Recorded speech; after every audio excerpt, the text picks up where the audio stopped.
Thank you for joining Frontline, and in today's members-only video we're looking at Russia's eye-watering levels of losses and asking how long can they sustain this rate of dead and injured in the war in Ukraine. And why are we looking at it today? Well, because there has been extraordinary footage which appears to show wounded Russian soldiers being dragged out of hospitals against their will and loaded into buses so they can be sent back to the front lines to fight. Men hobbling along on crutches being taken from their hospital beds into these military vehicles and sent back to the front. The only explanation for this is desperation, is that Russia is struggling to replace its battlefield losses. And this is a surprise because for a long time we've been reporting on Frontline based on the careful estimates of Western officials, intelligence sources.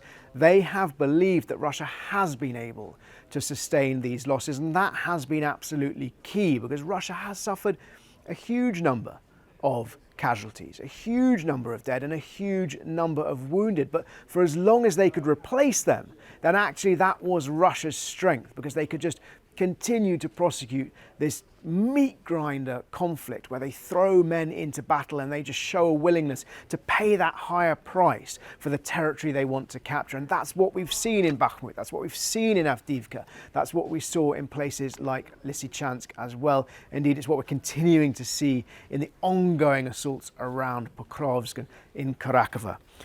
President Zelensky has said very recently that Russian losses are now around the 1 million mark. That's staggering, 1 million people dead and injured. The figures he gave were between 300 and 350,000 people killed in action and between 600 and 700,000 wounded in action. Now there's a huge range in those estimates, understandably, because the nature of these conflicts figures are unprecise. We also heard from Ukraine's top general, Syrsky, this year, but who said over the course of 2024, he estimated Russia had lost 434,000 soldiers, that's dead and injured, of which 150,000 were killed in action. So you take those two estimates together, what that tells us is effectively in the third year of the conflict, because it's nearly been 3 years, but in year 3, which was broadly speaking 2024, Russia has lost almost half of the soldiers who have been killed and certainly lost half of the soldiers who have been wounded, which makes last year as deadly for Russia as the first 2 years of the conflict combined. And therefore, it's inevitable that this question of sustainability comes up.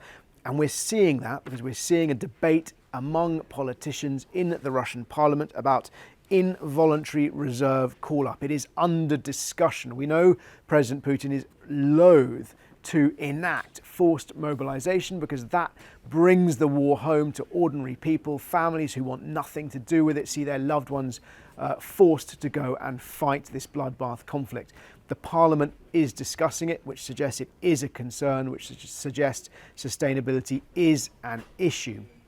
Potentially good news for Ukraine, Russia under pressure, but while it's tempting to suggest or to believe or to think that Russia will not be able to continue this, it is still too early to tell. And of course, soaking up casualties has been a tactic Russia has used throughout history, most notably in the Second World War, where it suffered spectacular numbers of losses over many, many years.